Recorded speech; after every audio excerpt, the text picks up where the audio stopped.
নমস্কার শ্রোতা বন্ধুরা, আজকের গল্প মেঘ ও রৌদ্র, শ্রী কবিগুরু রবীন্দ্রনাথ ঠাকুরের গল্প। আমি গল্প পাঠে কুণাল সাহা। চলুন তাহলে শুরু করা যাক আজকের গল্প মেঘ ও রৌদ্র। তার আগে অবশ্যই আপনাদের বলবো আমাদের ইউটিউব চ্যানেলকে অবশ্যই সাবস্ক্রাইব করুন আরও নিত্য নতুন গল্প পাওয়ার জন্য। পূর্বদিন বৃষ্টি হইয়া গিয়াছে।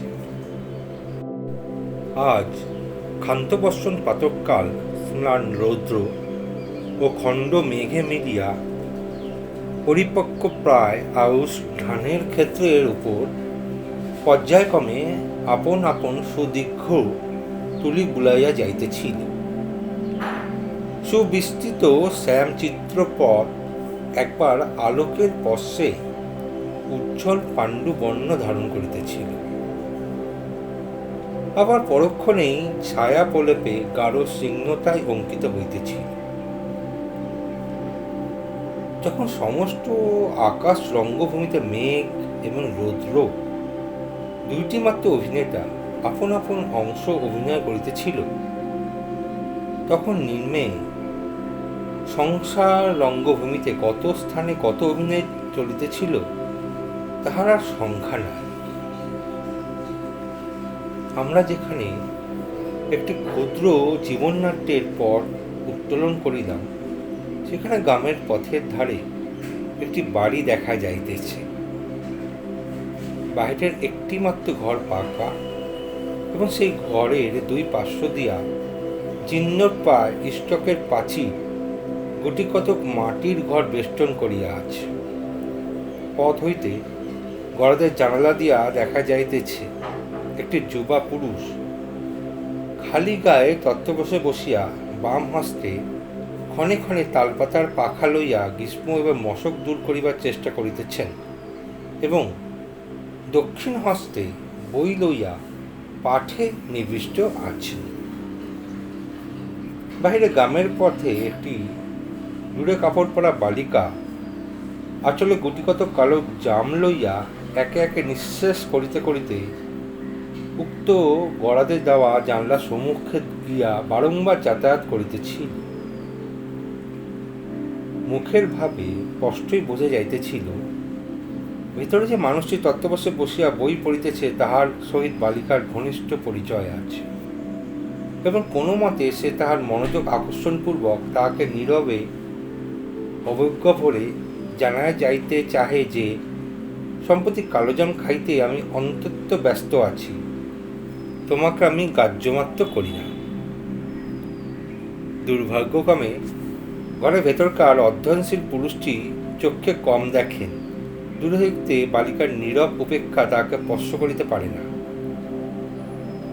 বালিকাও তাহা জানিত, সুতরাং অনেকক্ষণ নিষ্ফল আনাগোনার পর নীরব উপেক্ষার পরিবর্তে কালোজামের আটি ব্যবহার করিতে হইল।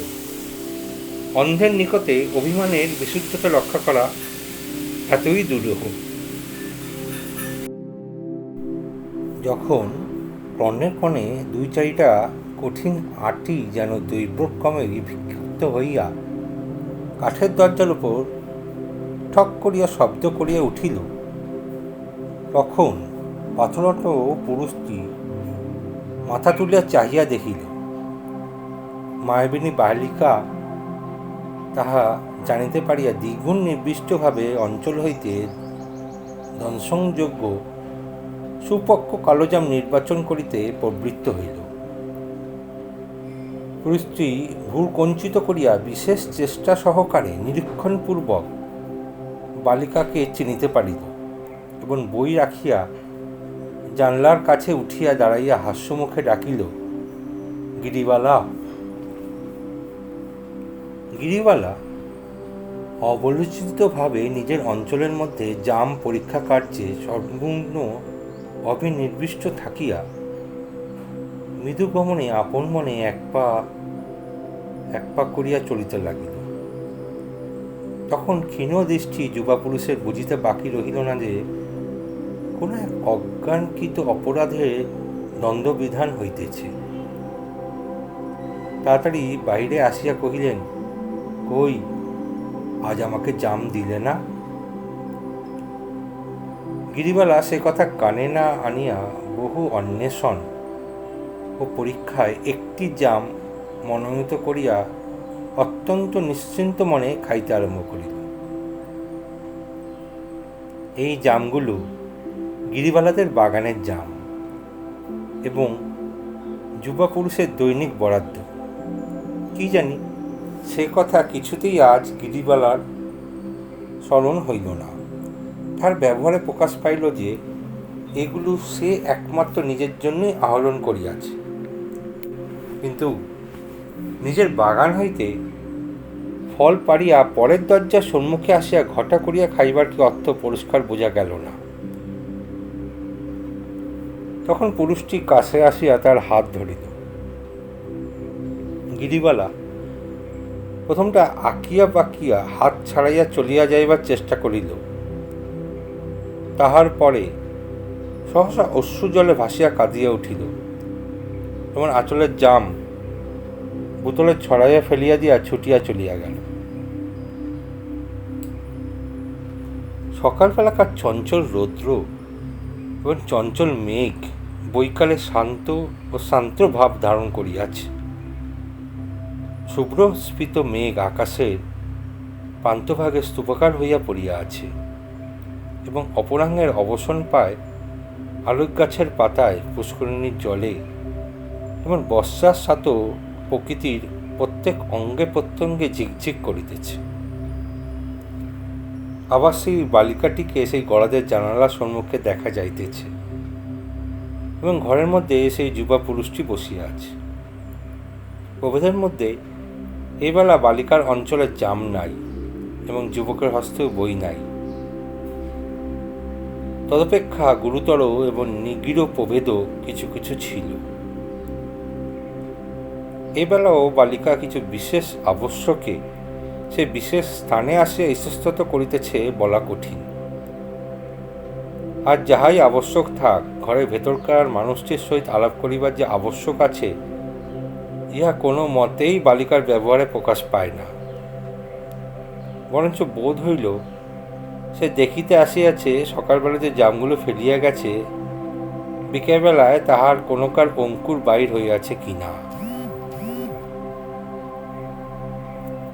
কিন্তু অঙ্কু না বাহির হইবার অন্যান্য কারণের মধ্যে একটি গুরুতর কারণ এই ছিল যে ফলগুলো সম্প্রতি যুবকের সম্মুখে তত্ত্বপোষের উপর রাশিকৃত ছিল। বালিকা যখন ক্ষণে ক্ষণে অবনত হইয়া কোনো একটা অনির্দিষ্ট কাল্পনিক পদার্থের অনুসন্ধানে নিযুক্ত ছিল, তখন যুবক মানে হাস্য গোপন করিয়া অত্যন্ত গম্ভীরভাবে এক একটি জাম নির্বাচন করিয়া সযত্নে আহার করিতেছিল। অবশেষে যখন দুটো একটা আটি দৈবক্রমে বালিকার পায়ের কাছে, এমনকি পায়ের উপর আসিয়া পড়িল, তখন গিরিবালা বুঝিতে পারিল যুবক বালিকার অভিমানের প্রতিশোধ লইতেছে। কিন্তু এই কি উচিত? যখন সে আপনার ক্ষুদ্র হৃদয়টুকু সমস্ত গর্ব বিসর্জন দিয়ে আত্মসমর্পণ করিবার অবসর হইতেছে, তখন কি তাহার সেই অত্যন্ত দুরূহ পথে বাধা দেওয়া নিষ্ঠুরতা নহে? ধরা দিতে আসিয়াছে, এই কথাটা ধরা পড়িয়া বালিকা যখন ক্রমশ আরক্তিম হইয়া পলায়নের পথ অনুসন্ধান করিতে লাগিল, তখন যুবক বাহিরে আসিয়া তাহার হাত ধরিল। সকালবেলাকার মতো এবেলাও বালিকা আঁকিয়া বাকিয়া হাত ছাড়াইবার পালাইবার বহু চেষ্টা করিল, কিন্তু কাঁদিল না। বরঞ্চ রক্তবর্ণ হইয়া ঘাড় বেঁকাইয়া উৎপীড়নকারীর পৃষ্ঠদেশে মুখ লুকিয়া প্রচুর পরিমাণ হাসিতে লাগিল এবং যেন কেবলমাত্র বাহ্য আকর্ষণে নীত হইয়া পরাভূত বন্দীভাবে লৌহ গড়াদের বিশিষ্ট কারাগারের মধ্যে প্রবেশ করিল। আকাশে মেঘ রৌদ্রের খেলা যেমন সামান্য, ধরাপ্রান্তে এই দুটি পানির খেলাও তেমনি সামান্য, তেমনি ক্ষণস্থায়ী। আবার আকাশে মেঘ রৌদ্রের খেলা যেমন সামান্য নহে এবং খেলা নহে, কিন্তু খেলার মতো দেখিতে মাত্র, তেমনি এই দুটি অখ্যাতনামা মনুষ্যের একটি কর্মহীন বর্ষাদিনের ক্ষুদ্র ইতিহাস সংসারের শত শত ঘটনার মধ্যে তুচ্ছ বলিয়া প্রতীয়মান হইতে পারে, কিন্তু ইহা তুচ্ছ নহে। যে বৃদ্ধ বিরাট অদৃষ্ট অবিচলিত গম্ভীর মুখে অনন্তকাল ধরিয়া যুগের সহিত যুগান্তর গাঁথিয়া তুলিতেছে, সেই বৃদ্ধরই বালিকার এই সকাল বিকালের তুচ্ছ হাসি কান্নার মধ্যে জীবনব্যাপী সুখ দুঃখের বীজ অঙ্কুরিত করিয়া তুলিতেছিল।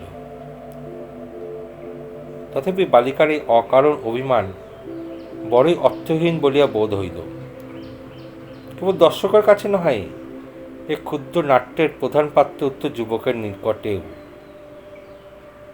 এই বালিকা কেন যে একদিন বা রাগ করে, একদিন বা অপরিমিত স্নেহ প্রকাশ করিতে থাকে, কোনোদিন বা দৈনিক বরাদ্দ বাড়াইয়া যায়, কোনোদিন বা দৈনিক বরাদ্দ একেবারেই বন্ধ করে, তাহার কারণ খুঁজিয়া পাওয়া সহজ নহে। এক একদিন যেন তা সমস্ত কল্পনা ভাবনা এবং নৈপুণ্য একত্র করিয়া যুবকের সন্তোষ সাধনে প্রবৃত্ত হয়। আবার এক একদিন তার সমস্ত ক্ষুদ্র শক্তি, তার সমস্ত কাঠিন্য একত্র সংহত করিয়া তাহাকে আঘাত করিতে চেষ্টা করে। বেদনা দিতে না পারিলে তাহার কাঠিন্য দ্বিগুণ বাড়িয়া ওঠে। কৃতকার্য হইলে সে কাঠিন্যে অনুতাপের অশ্রুজলে শতধা বিগলিত হইয়া অজস্র স্নেহধারায় প্রবাহিত হইয়া থাকে। এই তুচ্ছ মেঘরৌদ্র খেলার প্রথম তুচ্ছ ইতিহাস পরপরিচ্ছেদে সংক্ষেপে বিক্ষিপ্ত করা যাইতেছে। গ্রামের মধ্যে আর সকলেই দলাদলি চক্রান্ত, ইক্ষুর চাষ, মিথ্যা মোকদ্দমা এবং পাটের কারবার লইয়া থাকিত। ভাবে আলোচনা এবং সাহিত্য চর্চা করিত কেবল শশীভূষণ আর গিরিবালা। ইহাতে কাহার ঔৎসুক্য বা উৎকণ্ঠার কোনো বিষয় নাই, কারণ গিরিবালার বয়স 10 এবং শশীভূষণ একটি সদ্য বিকশিত MABL, উভয়ে প্রতিবেশী মাত্র। গিরিবালার পিতা হরকুমার এককালে নিজ গ্রামের প্রত্যনিদার ছিলেন। এমন দুরবস্থায় পড়িয়া সমস্ত বিক্রয় করিয়া তাহাদের বিদেশি জমিদারের নায়েবী পদ গ্রহণ করিয়াছেন। যে পরগনায় তাহাদের বাস নাই, সেই পরগনায় নায়েবী, সুতরাং তাহাকে জন্মস্থান হইতে নাড়িতে হয় না। শশীভূষণ MA পাশ করিয়া আইন পরীক্ষায় উত্তীর্ণ হইয়াছেন, কিন্তু কিছুতেই কোনো কর্মে বেরিলেন না। লোকের সঙ্গে মেশা বা সবাস্তব দুটো কথা বলা, সেও তাহার দ্বারা হইয়া ওঠে না। চোখে কম দেখেন বলিয়া চেনা লোককে চিনিতে পারেন না, এবং সেই কারণেই ভূ কুঞ্চিত করিয়া দৃষ্টিপাত করিতে হয়। লোকে সেটাকে ঔদ্ধর্য বলিয়া বিবেচনা করে। কলিকাতার জনসমুদ্রের মধ্যে আপন মনে একলা থাকা শোভা পায়, কিন্তু পল্লীগ্রামে সেটা বিশেষ পদ্মার মতো দেখিতে হয়। শশীভূষণের বাপ যখন বিস্তর চেষ্টায় পরাস্ত হইয়া অবশেষে তার অকর্মণ্য পুত্রটিকে পল্লীতে তাহাদের সামান্য বিষয় রক্ষা কার্যে নিয়োগ করিলেন, তখন শশীভূষণকে পল্লীবাসীদের নিকট হইতে বিস্তর উৎপীড়ন, উপহাস এবং লাঞ্ছনা সহিতে হইয়াছিল। লাঞ্ছনার আরও একটা কারণ ছিল, শান্তিপ্রিয় শশীভূষণ বিবাহ করিতে সম্মত ছিলেন না। কন্যাদায়গ্রস্ত পিতামাতাগণ তার এই অনিচ্ছাকে দুঃসহ অহংকার জ্ঞান করিয়া কিছুতেই ক্ষমা করিতে পারিতেন না। শশীভূষণের উপর যতই উপদ্রব হইতে লাগিল, শশীভূষণ তখনই আপন বিবরের মধ্যে অদৃশ্য হইতে লাগিলেন। একটি কোণের ঘরে তত্ত্বপোষের উপর কতকগুলো বাঁধনে ইংরাজি বই লইয়া বসিয়া থাকিতেন। যখন যেটা ইচ্ছা হইত পাঠ করিতেন। এই ছিল তার কাজ। বিষয় কি করিয়া রক্ষা হইত তাহা বিষয়ই জানি। এবং পূর্বেই আবাসে বলা গিয়েছে, মানুষের মধ্যে তার সম্পর্ক ছিল কেবল গিরিবালার সহিত। গিরিবালার ভাইরা স্কুলে যাইত এবং ফিরিয়া আসিয়া মীর ভগ্নীটিকে কোনোদিন জিজ্ঞাসা করিত গিরিবালার আকার কিরূপ। কোনোদিন বা প্রশ্ন করিত সূর্য বড় না পৃথিবী বড়। সে যখন ভুল বলিত, তখন তার প্রতি বিপুল অবজ্ঞা দেখাইয়া ভ্রম সংশোধন করিত। সূর্য পৃথিবী অপেক্ষা বৃহৎ এ মতটা যদি গিরিবালার নিকট প্রমাণাভাবে অসিদ্ধ বলিয়া বোধ হইত, এবং সেই সন্দেহ যদি সে সাহস করিয়া প্রকাশ করিত, তবে তার ভাইরা তাকে দ্বিগুণভাবে উপেক্ষা করে কহিত, ইস, আমাদের বইয়ে লেখা আছে আর তুই? ছাপার বইতে এমন কথা লেখা আছে শুনিয়া গিরিবালা সম্পূর্ণ নিরুত্তর হইয়া যাইত। দ্বিতীয় আর কোনো প্রমাণ তার নিকট আবশ্যক বোধ হইত না, কিন্তু তাহার মনে বড় ইচ্ছা করিত সেও দাদাদের মতো বই লইয়া পড়ে।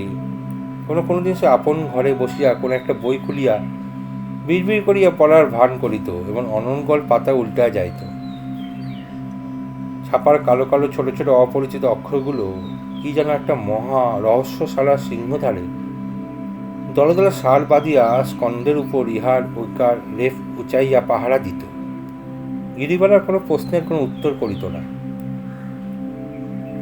কথামালা তাহার ব্যাঘ্র শৃগাল অশ্ব গর্দভের একটি কথাও কৌতূহল কাতর বালিকার নিকট ফাঁস করিত না, এবং আখ্যান মঞ্জরি তাহার সমস্ত আখ্যানগুলি লইয়া মৌনমর্তের মতো নীরবে চাইয়া থাকিত। গিরিবালা তার ভাইয়ের নিকট পড়া শিখিবার প্রস্তাব করিয়াছিল, কিন্তু তার ভাইরা সে কথায় কর্ণপাত মাত্র করে নাই। একমাত্র শশীভূষণ তাহার সহায় ছিল। গিরিবালার নিকট কথামালা এবং আখ্যান মঞ্জরি যেমন দুর্ভেক্ষ রহস্যপূর্ণ ছিল, শশীভূষণও প্রথম অনেকটা সেইরূপ ছিল।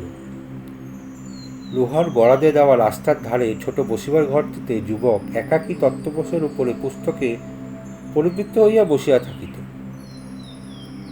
গিরিবালা গড়াদ ধরিয়া বাহিরে দাঁড়াইয়া অবাক হইয়া ওই নতপৃষ্ট পাঠনিবিষ্ট অদ্ভুত লোকটিকে নিরীক্ষণ করিয়া দেখিত। পুস্তকের সংখ্যা তুলনা করিয়া মনে মনে স্থির করিত শশীভূষণ তার ভাইয়ের অপেক্ষা অনেক বেশি বিদ্বান।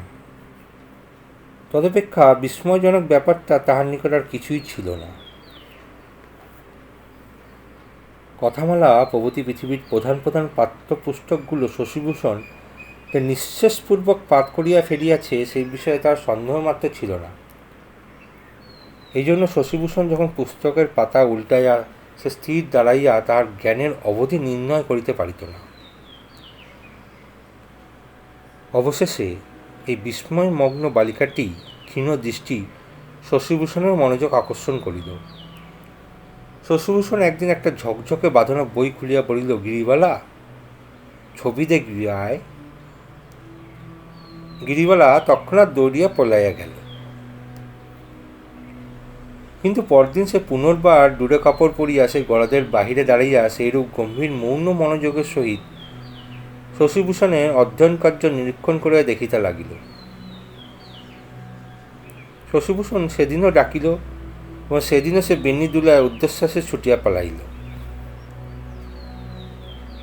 এইরূপে তাহাদের পরিচয় সূত্রপাত হইতে ক্রমে কখন ঘনিষ্ঠতর হইয়া উঠিল এবং কখন যে বালিকা গলাদের বাহির হইতে শশীভূষণের ঘরের মধ্যে প্রবেশ করিল, তার তত্ত্বপোষের উপর বাঁধানো পুস্তস্তূপের মধ্যে স্থান পাইল, ঠিক সে তারিখটা নির্ণয় করিয়া দিতে ঐতিহাসিক গবেষণার আবশ্যক। শশীভূষণের নিকট গিরিবালার লেখাপড়ার চর্চা আরম্ভ হইল। শুনিয়া সকলে হাসিবেন, এই মাস্টারটি তার ক্ষুদ্র ছাত্রীকে কেবল যে অক্ষর বানান এবং ব্যাকরণ শিখাইত তাহা নয়, অনেক বড় বড় কাব্য তর্জমা করিয়া শুনাইত এবং তাহার মতামত জিজ্ঞাসা করিত। বালিকা কি বুঝিত তাহা অন্তর্যামী জানেন, কিন্তু তাহার ভালো লাগিত তাহাতে সন্দেহ নাই। সে বোঝা না বোঝায় মিশাইয়া আপন বাল্যহৃদয়ে নানা অপরূপ কল্পনাচিত্র আঁকিয়া লইত। নীরবে চক্ষু বিস্ফারিত করিয়া মন দিয়া শুনিত। মাঝে মাঝে এক একটা অত্যন্ত অসঙ্গত প্রশ্ন জিজ্ঞাসা করিত এবং কখনো কখনো অকস্মাৎ একটা অসংলগ্ন প্রসঙ্গাকারে গিয়ে উপনীত হইত। শশীভূষণ তাহাতে কখনো কিছু বাধা দিত না। বড় বড় কাব্য সম্বন্ধে অতি ক্ষুদ্র সমালোচকের নিন্দা প্রশংসা টিকা ভাষ্য শুনিয়া সে বিশেষ আনন্দ লাভ করিত। সমস্ত পল্লীর মধ্যে গিরিবালাই তার একমাত্র সমঝদার বন্ধু। গিরিবালার সহিত শশীভূষণের প্রথম পরিচয় যখন, তখন গিরির বয়স 8 ছিল, এখন তাহার বয়স 10 হইয়াছে। এই 2 বৎসর সে ইংরেজি ও বাংলা বর্ণমালা শিখিয়া দুই চারিটা সহজ বই পড়িয়া ফেলিয়াছে, এবং শশীভূষণের পক্ষে পল্লীগ্রাম এই 2 বৎসর নিত্যান্ত সঙ্গবিহীন বিরস বলিয়া বোধ হয় নাই।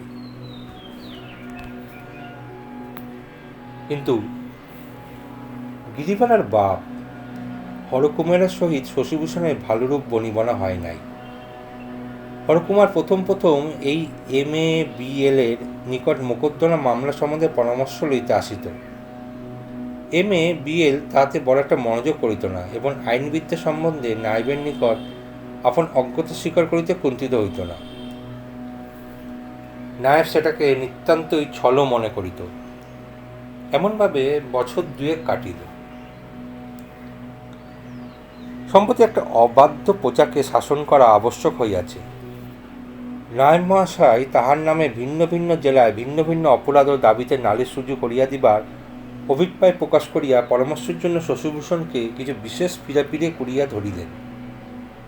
শশীভূষণ পরামর্শ দেওয়া দূরে থাক, শান্ত অথচ দৃঢ়ভাবে হরকুমারকে এমন দুই চারি কথা বলিলেন যাহা তার কিছুমাত্র মিষ্ট বোধ হইল না।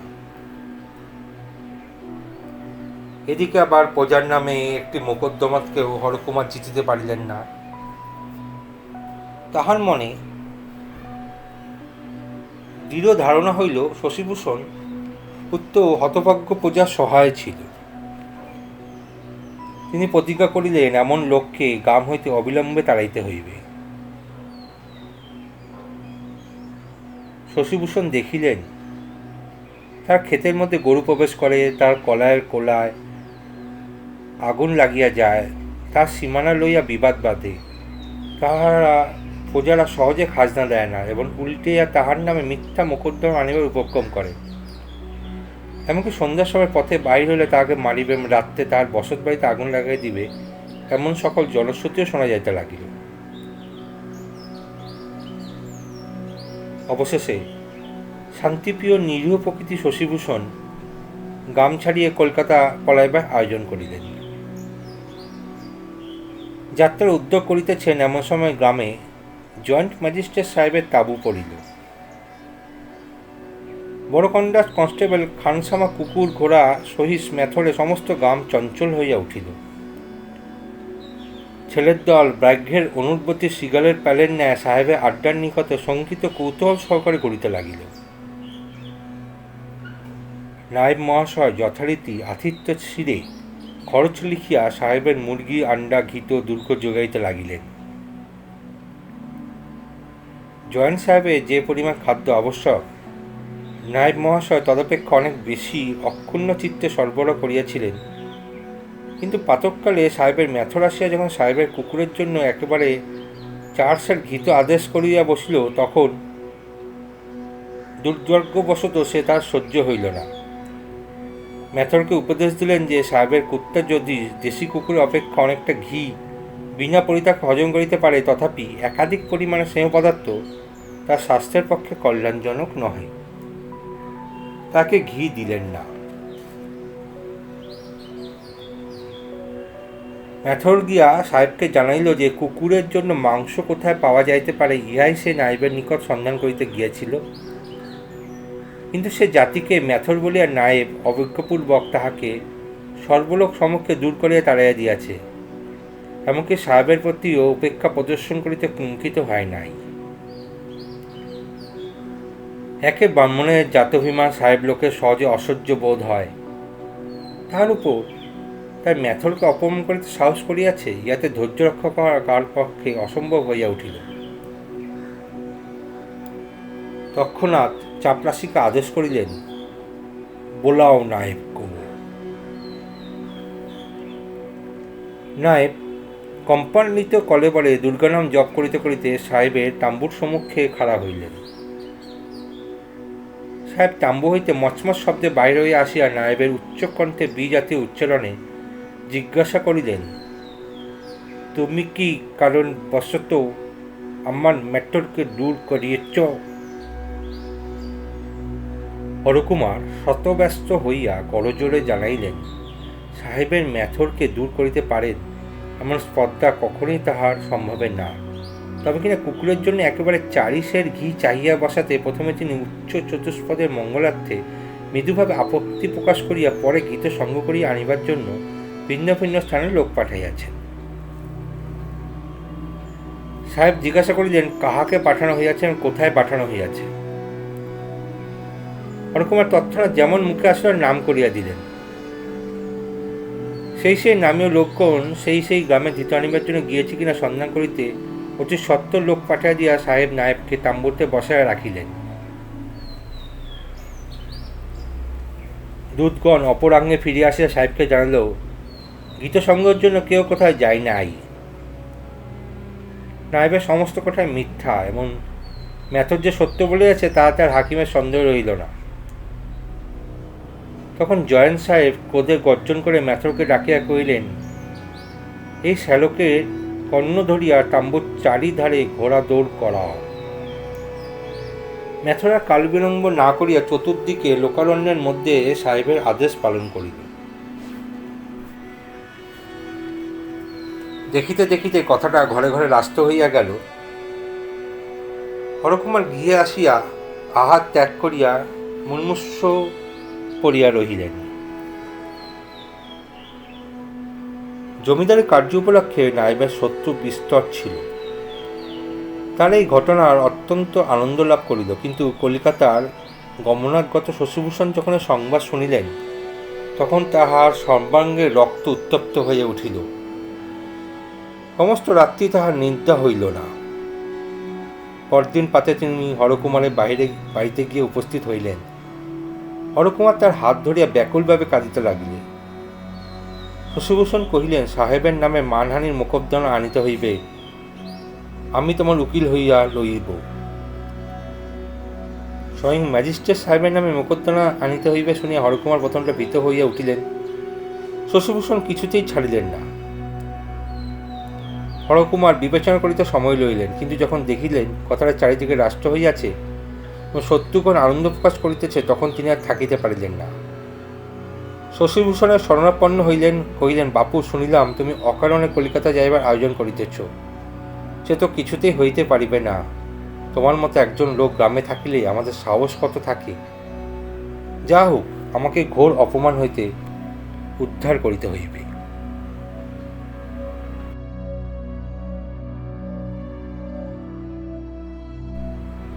যে শশীভূষণ চিরকাল লোকচক্ষুর অন্তরালে নিভৃত নির্জনতার মধ্যে আপনাকে রক্ষা করিবার চেষ্টা করিয়া আসিয়াছেন, তিনি আজ আদালতে আসিয়া হাজির হইলেন। ম্যাজিস্ট্রেট তাহার নালিশ শুনিয়া তাহাকে প্রাইভেট কামরার মধ্যে ডাকিয়া লইয়া অত্যন্ত খাতির করিয়া কহিলেন, শশীবাবু, এই মোকদ্দমাটা গোপনে মিটমাট করিয়া ফিরিলে ভালো হয় না কি? শশীবাবু টেবিলে উপস্থিত একখানি আইনগ্রন্থের মলাটের উপর তার কুঞ্চিত ভ্রু ক্ষীণদৃষ্টি অত্যন্ত নির্দিষ্টভাবে রক্ষা করিয়া কহিলেন, আমার মক্কেলকে আমি এরূপ পরামর্শ দিতে পারি না। তিনি প্রকাশ্যভাবে অপমানিত হইয়াছেন। গোপনে আর মিটমাট হইবে কি করিয়া? সাহেব দুই চারি কথা কইয়া বুঝিলেন এই স্বল্পভাষী স্বল্পদৃষ্টি লোকটিকে সহজে বিচলিত করা সম্ভব নয়। কহিলেন, অল রাইট বাবু, দেখা যাক কত দূর কি হয়। এই বলিয়া ম্যাজিস্ট্রেট সাহেব মোকদ্দমার দিন ফিরিয়া গিয়া মফস্বল ভবনে বাহির হইলেন। এদিকে জয়েন্ট সাহেব জমিদারকে পত্র লিখিলেন, তোমার নায়েব আমার ভৃত্যদিগকে অপমান করিয়া আমার প্রতি অবজ্ঞা প্রকাশ করে। আশা করি তুমি ইহার সমুচিত প্রতিকার করিবে। জমিদার শশব্যস্ত হইয়া তৎক্ষণাৎ হরকুমারকে তলব করিলেন। নায়ক আদ্যপান্ত সমস্ত ঘটনা খুলিয়া বলিলেন। জমিদার অত্যন্ত বিরক্ত হইয়া কহিলেন, সাহেবের ম্যাথর যখন 4 সের ঘি চাহিল, তুমি বিনা বাক্য ব্যয় তৎক্ষণাৎ কেন দিল না? তোমার কি বাপের করি লাগিত? হরকুমার অস্বীকার করিতে পারিলেন না যে ইহাতে তার প্রত্যেক সম্পত্তি কোন ক্ষতি হইত না। অপরাধ স্বীকার করিয়া কহিলেন, আমার গ্রহ মন্দ, তাই এমন দুর্বুদ্ধি ঘটিয়াছিল। জমিদার কহিলেন, তারপর আবার সাহেবের নামে নালিশ করে তোমাকে কে বলিল? হরকুমার কহিলেন, ধর্মাবতার, নালিশ করবার ইচ্ছা আমার ছিল না। এই আমাদের গ্রামের শশী, তার কোথাও কোনো মোকদ্দমা জোটে না। সে ছোড়া নিতান্ত জোর করিয়া আমার সম্মতি না লইয়া এই হাঙ্গামা বাধাইয়া বসিয়াছে। শুনিয়া জমিদার শশীভূষণের উপর অত্যন্ত ক্ষুব্ধ হইয়া উঠিলেন। বুঝলেন লোকটা অপদার্থ নর্ব উকিল, কোনো ছুতে একটা হুজুক তুলিয়া সাধারণ সম্মুখে পরিচিত হইবার চেষ্টায় আছে। নায়েবকে হুকুম করিয়া দিলেন, মোকদ্দমা তুলিয়া লইয়া যেন অবিলম্বে ছোট বড় ম্যাজিস্ট্রেট যুগলকে ঠান্ডা করা হয়।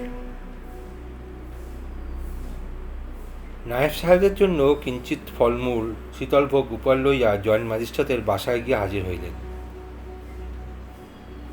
সাহেবকে জানাইলেন, সাহেবের নামে মোকদ্দমা করা তার আদ্য স্বভাব বিরুদ্ধ। কেবল শশীভূষণ নামে গ্রামের একটা অজ্ঞাত শস্যু অপগণ্ড অপরচীন উকিল তাহাকে এক প্রকার না জানাইয়া এইরূপ পদ্মার কাজ করিয়াছে। সাহেব শশীভূষণের প্রতি অত্যন্ত বিরক্ত এবং নায়েবের প্রতি বড় সন্তুষ্ট হইলেন। রাগের মাথায় নায়কবাবুকে দ্বন্দ্ববিধান করিয়া তিনি দুঃখিত আছেন। সাহেব বাংলা ভাষায় পরীক্ষার সম্প্রতি পুরস্কার লাভ করিয়া সাধারণের সহিত সাধু ভাষায় বাক্যালাপ করিয়া থাকেন। নায়েব কহিলেন, মা বাপ কখনো বা রাগ করিয়া শাস্তিও দিয়া থাকেন, কখনো বা আদর করিয়া কোলেও টানিয়া লন। ইয়া তো সন্তানের বা মা বাপের দুঃখের কোনো কারণ নাই। অতঃপর জয়েন্ট সাহেবের ভৃত্যবর্গকে যথাযোগ্য পারিতোষিক দিয়া হরকুমার মফস্থলে ম্যাজিস্ট্রেট সাহেবের সহিত দেখা করিতে গেলেন। ম্যাজিস্ট্রেট তার মুখে শশীভূষণের স্পর্ধার কথা শুনিয়া কহিলেন, আমিও আশ্চর্য হইয়াছিলাম যে নায়েববাবুকে বরাবর ভালো লোক বলিয়া জানিতাম, তিনি যে সর্বাঙ্গে আমাকে জানাইয়া গোপনে মিটমাট না করিয়া হঠাৎ মোকদ্দমা আনিবেন, এ কি অসম্ভব ব্যাপার। এখন সমস্ত বুঝিতে পারিতেছি। অবশেষে নায়েবকে জিজ্ঞেস করিলেন, শশী কংগ্রেসে যোগ দিয়েছে কিনা? নায়েব অম্লান মুখে বলিলেন, হ্যাঁ। সাহেব তার সাহেব বুদ্ধিতে স্পষ্ট বুঝিতে পারিলেন এ সমস্তই কংগ্রেসের চাল। একটা পাকচক্ত বাঁধাইয়া অমৃতবাজারে প্রবন্ধ লিখিয়া গভর্নমেন্টের সহিত খিটিমিটি করিবার জন্য কংগ্রেসের ক্ষুদ্র ক্ষুদ্র চেলাগণ লুকায়িতভাবে চতুর্দিকে অবসর অনুসন্ধান করিতেছে। এই সকল ক্ষুদ্র কণ্টকগণকে একদমে দলন করিয়া ফেলিবার জন্য ম্যাজিস্ট্রেটের হস্তে অধিকতর সরাসরি ক্ষমতা দেওয়া হয় নাই বলিয়া সাহেব ভারতবর্ষীয় গভর্নমেন্টকে অত্যন্ত দুর্বল গভর্নমেন্ট বলিয়া মনে মনে ধিক্কার দিলেন। কিন্তু কংগ্রেসওয়ালা শশীভূষণের নাম ম্যাজিস্ট্রেটের মনে রহিল। সংসারে বড় বড় ব্যাপারগুলো যখন প্রবলভাবে গজায় উঠিতে থাকে, তখন ছোট ছোট ব্যাপারগুলো খোদিত ক্ষুদ্র শিখরজাল লইয়া জগতের ওপর আপন দাবি বিস্তার করিতে ছাড়ে না।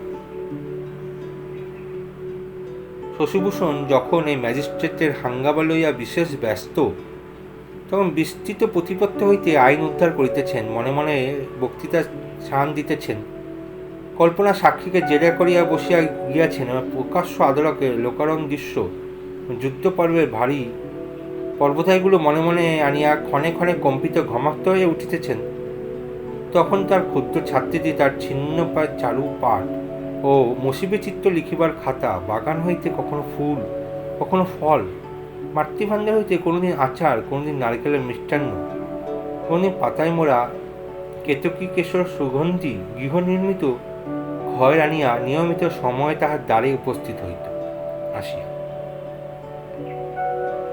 প্রথম দিন কতক দেখিল শশীভূষণ একখানা চিত্তহীন প্রকাণ্ড কঠোর মূর্তি কণ্ঠ খুলিয়া অন্য মনস্কভাবে পাটা উল্টাইছেন। সেটা সে মনোযোগ দিয়া পাঠ করিতেছেন, তাহাও বোধ হইল না। অন্য সময় শশীভূষণ যে সকল গন্ধ করিতেন, তার মধ্যে হইতে কোনো না কোনো অংশ গিরিবালাকে বোঝাবার চেষ্টা করিতেন, কিন্তু এই স্থূলকায় কালো মলাটের পুস্তক হইতে গিরিবালাকে শোনাইবার যোগ্য কি দুটো কথাও ছিল না। তা না থাক, তাই বলিয়া কি ওই বইখানি কি এতই বড় আর গিরিবালা কি এতই ছোট? প্রথমটা গুরুর মনোযোগ আকর্ষণের জন্য গিরিবালা সুর করিয়া বানান করিয়া বেণী সমেত দেহে উত্তরাজ্য সবেগে ঝুলায় দুলাইতে উচ্চস্বরে আপনি পড়া আরম্ভ করিয়া দিল। দেখিল তাহাতে বিশেষ ফল হইল না। কালো মোটা বইখানার উপর মনে মনে অত্যন্ত চটিয়া গেল। ওটাকে একটা কুৎসির কঠোর নিষ্ঠুর মানুষের মতো করিয়া দেখিতে লাগিল। ওই বইখানা যে গিরিবালাকে বালিকা বলিয়া সম্পূর্ণ অবজ্ঞা করে, তাহা যেন তাহার প্রত্যেক দুর্বোধ্য পাতা দুষ্ট মানুষের মুখের মতো আকার ধারণ করিয়া নীরবে প্রকাশ করিতে লাগিল।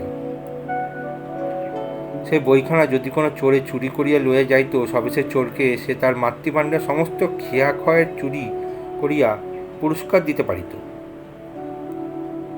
সে বইখানার বিনাশের জন্য সে মনে মনে দেবতার নিকট যে সকল অসঙ্গত অসম্ভব প্রার্থনা করিয়াছিল, তা দেবতারা শুনেন নাই, আমার পাঠকযোগ্যকেও শুনাইবার কোনো আবশ্যক দেখি না। তখন ব্যথিত হৃদয় বালিকা দুই একদিন চারুপাঠ হস্তে গুরুগৃহে গমন বন্ধ করিল, এবং সেই দুই একদিন পরে বিচ্ছেদের ফল পরীক্ষা করিয়া দেখিবার জন্য যে অন্য ছলে শশীভূষণের গৃহ সম্মুখবর্তী পথে আসিয়া কর্তাক্ত পার করিয়া দেখিল, শশীভূষণ একটি কালো বইখানা ফেলিয়া একাকী দাঁড়াইয়া হাত নাড়িয়া লোহার গড়াডিগুলার প্রতি বিজাতীয় ভাষায় বক্তৃতা প্রয়োগ করিতেছেন। বোধ করে বিচারকের মন কেমন করিয়া গলিয়েবেন, এই লোহাগুলোর উপর তার পরীক্ষা হইতেছে। সংসারে অনভিজ্ঞ গ্রন্থ বিহারী শশীভূষণ ধারণা ছিল যে পুরাকালে জীবননিষ্ঠ শিশুরীয় বার্ক সেরিকডন প্রভৃতি ব্যক্তিগণ বাক্য বলে যে সকল অসামান্য কার্য করিয়া গিয়াছেন, যেরূপ সর্বভেদী স্বরবর্ষণে অন্যায়কে ছিন্ন ভিন্ন, অত্যাচারকে লাঞ্ছিত এবং অহংকারকে ধূলাশায়ী করিয়া গিয়েছেন, আজিকার দোকানিদের দিনেও তাহা অসম্ভব নহে। তিলকুচি গ্রামে জীর্ণ ক্ষুদ্র গৃহে দাঁড়াইয়া শশীভূষণ তাহারই চর্চা করিতেছিলেন। আকাশের দেবতারা শুনিয়া হাসিয়াছিলেন কি তাহাদের দেবচক্ষু অশ্রুসিত হইয়াছিল, তাহা কেহ বলিতে পারিবেন না। সুতরাং সেদিন গিরিবালা তাহার দৃষ্টিপথে পড়িল না। সেদিন বালিকার অঞ্চলে জাম ছিল না।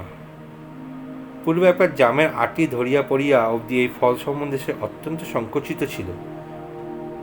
এমনকি শশীভূষণ যদি কোনোদিন নির্ভয়ভাবে জিজ্ঞাসা করিত, গিরি আজ জাম নেই, সে সেটাকে গিরো উপহাস জ্ঞান করিয়া সকপে যাও বলিয়া তর্জন করিয়া পলায়ন উপক্রম করিত। জামের আটির অভাবে আজ তাহাকে একটা কৌশল অবলম্বন করিতে হইল। সহসা দূরের দিকে দৃষ্টিক্ষেপ করিয়া বালিকা উচ্চস্বরে বলিয়া উঠিল, স্বর্ণ ভাই, তুই যাস নে, আমি এখনই যাচ্ছি। পুরুষ পাঠক মনে করিতে পারেন যে কথাটা স্বর্ণলতা নামক কোনো দূরবর্তিনীকে সঙ্গিনীতে লক্ষ্য করিয়া উচ্চারিত, কিন্তু পাঠিকারা সহজেই বুঝিতে পারিবেন দূরে কেহই ছিল না, লক্ষ্য অত্যন্ত নিকট। কিন্তু হায়, অন্ধ পুরুষের প্রতি সে লক্ষ্য ভৃষ্ট হইয়া গেল। শশীভূষণ যে শুনিতে পান নাই তাহা নহে, কিন্তু তাহার মর্ম গ্রহণ করিতে পারিলেন না। তিনি মনে করিলেন বালিকা সত্যই ক্রীড়ার জন্য উৎসুক, এবং সেদিন তাহাকে খেলা হইতে অধ্যয়নে আকর্ষণ করিয়া আনিতে তার অধ্যবসায় ছিল না, কারণ তিনি সেদিন কোনো কোনো হৃদয়ের দিকে লক্ষ্য করিয়া তীর স্বর সন্ধান করিতেছিলেন। বালিকার ক্ষুদ্র হস্তের সামান্য লক্ষ্য যেমন ব্যর্থ হইয়াছিল, তার শিক্ষিত হস্তের মহৎ লক্ষ্য সেরূপ ব্যর্থ হইয়াছিল। পাঠকেরা সে সংবাদ পূর্বেই অবগত হইয়াছেন। জামের আটির একটা গুণ এই যে একে একে অনেকগুলো নিক্ষেপ করা যায়, চারিটি নিষ্ফল হইলে অত্যন্ত পঞ্চম কৃতিষ্ঠানে গিয়ে লাগিতে পারে। কিন্তু স্বর্ণ হাজার কাল্পনিক হোক, তা কি এখনই যাচ্ছে আশা দিয়ে অধিকক্ষণ দাঁড়াইয়া থাকা যায় না। থাকিলে স্বর্ণের অস্তিত্ব সম্বন্ধে লোকের স্বভাবত সন্দেহ জন্মিতে পারে। সুতরাং সে উপায়টি যখন নিষ্ফল হইল, তখন গিরিবালাকে অবিলম্বে চলিয়া যাইতে হইল। তথাপি স্বর্ণর নামে কোনো দুরাচ্যিত সহচরীর সঙ্গ লাভ করিবার অভিলাষ আন্তরিক হইলে যেরূপ সবেগের উৎসাহের সহিত পাদচারণা করা স্বাভাবিক হইত গিরিবালা গতিতে, তাহা লক্ষিত হইল না।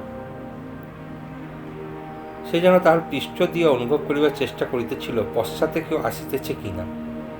যখন নিশ্চয় বুঝিল কেহ আসিতেছে না, তখন আশার শেষতম ক্ষীণতম ভগ্নান্ত সূচু লইয়া একবার পশ্চাৎ ফিরিয়া চাহিয়া দেখিল, এবং কাহাকেও না দেখিয়া সে ক্ষুদ্র আশাটুকু এবং শিথিলপত্র চারুপাটখানি খণ্ড খণ্ড করিয়া ছিঁড়িয়া পথে ছড়াইয়া দিল। শশীভূষণ তাহাকে যে বিদ্যাটুকু দিয়াছে, সেটুকু যদি সে কোনো মতে ফিরিয়া দিতে পারিত, তবে বোধ হয় পরিত্যাজ্য জ্যামের আটির মতো সে সমস্তই শশীভূষণের দ্বারের সম্মুখে সশব্দে নিক্ষেপ করিয়া দিয়া চলিয়া আসিত। বালিকা প্রতিজ্ঞা করিল, দ্বিতীয়বার শশীভূষণের সহিত দেখা হইবার পূর্বেই সে সমস্ত পড়াশোনা ভুলিয়া যাইবে। তিনি যে প্রশ্ন জিজ্ঞাসা করিবেন তার কোনোটি উত্তর দিতে পারিবে না, একটিরও না। তখন শশীভূষণ অন্তত জব্দ হইবে। গিরিবালার দুই চক্ষে জলে ভরিয়া আসিল। পড়া ভুলিয়া গেলে শশীভূষণের যে কিরূপ তীব্র অনুতাপের কারণ হইবে তা মনে করিয়া সে পীড়িত হৃদয়ে কিঞ্চিৎ সান্ত্বনা লাভ করিল, এবং কেবলমাত্র শশীভূষণের দোষে বিস্মৃত শিক্ষা সে হতভাগিনী ভবিষ্যৎ গিরিবালাকে কল্পনা করিয়া তাহার নিজের প্রতি করুণ রস উচ্ছ্বলিত হইয়া উঠিল। আকাশে মেঘ করিতে লাগিল। বর্ষাকালে এমন মেঘ প্রতিদিন করিয়া থাকে। গিরিবালা পথের প্রান্তে একটি গাছের আড়ালে দাঁড়াইয়া অভিমানে ফুলিয়া ফুলিয়া কাঁদিতে লাগিল। এমন অকারণ কান্না প্রতিদিন কত বালিকা কাঁদিয়া থাকে, ইহার মধ্যে লক্ষ্য করিবার বিষয় কিছুই ছিল না। শশীভূষণের আইন সম্বন্ধীয় গবেষণা এবং বক্তৃতা চর্চা কি কারণে ব্যর্থ হইয়া গেল তা পাঠকদের অগোচর নাই। ম্যাজিস্ট্রেটের নামে মোকদ্দমা অকস্মাৎ মিটিয়া গেল। হরকুমার তাহাদের জেলার বেঞ্চে অনারারি ম্যাজিস্ট্রেট নিযুক্ত হইলেন। একখানা মলিন চাপকান ও তৈলাক্ত পাপড়ি পরিয়া হরকুমার আজকাল গাঁওই জেলায় গিয়া সাহেবদিগকে নিয়মিত সেলাম করিয়া আসেন। শশীভূষণের সে কালো মোটা বইখানার প্রতি এতদিন পরে গিরিবালার অভিশাপ ফলিতে আরম্ভ করিল। সে একটি অন্ধকার কোণে নির্বাসিত হইয়া অনাদৃত বিস্মিতভাবে ধূলিশ্বর সংঘ প্রবৃত্ত হইল। কিন্তু তাহার অনাদর দেখিয়া যে বালিকা আনন্দ লাভ করিবে, সেই গিরিবালা কোথায়? শশীভূষণ যেদিন প্রথম আইনের গ্রন্থ বন্ধ করিয়া বসিলেন, সেই দিনে হঠাৎ বুঝিতে পারিলেন গিরিবালা আসে নাই। তখন একে একে কদিনের ইতিহাস অল্পে অল্পে তাহার মনে পড়িতে লাগিল।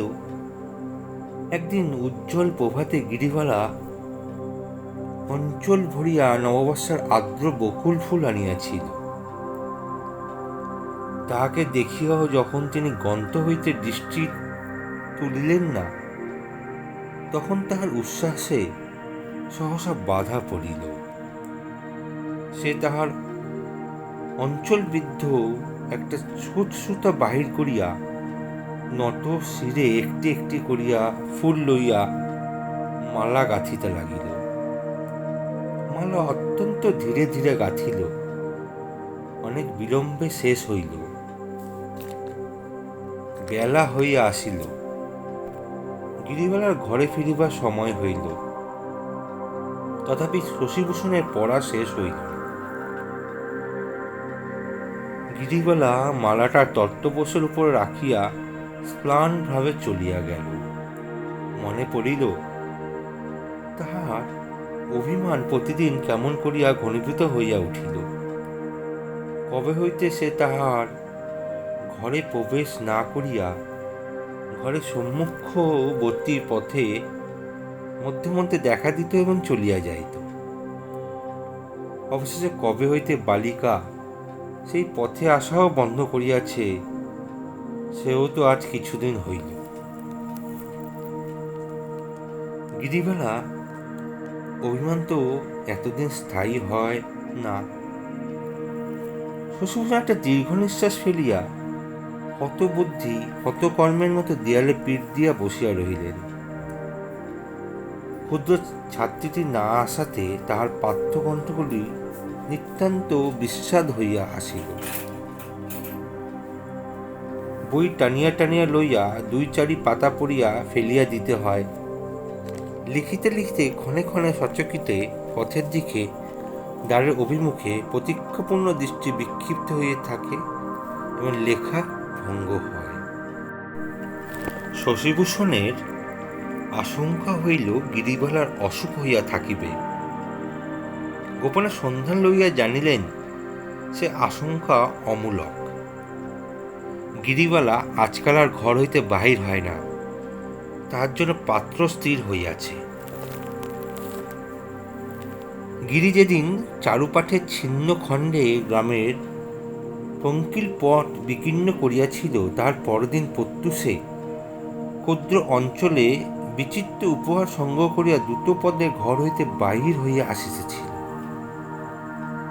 অতিশয় গ্রীষ্ম হওয়াতে নিদ্রাহীন রাত্রি অভিভাবন করিয়া হরকুমার ভোরবেলা হইতে বাহিরে বসিয়া গা খুলিয়া তামাক খাইতেছিলেন।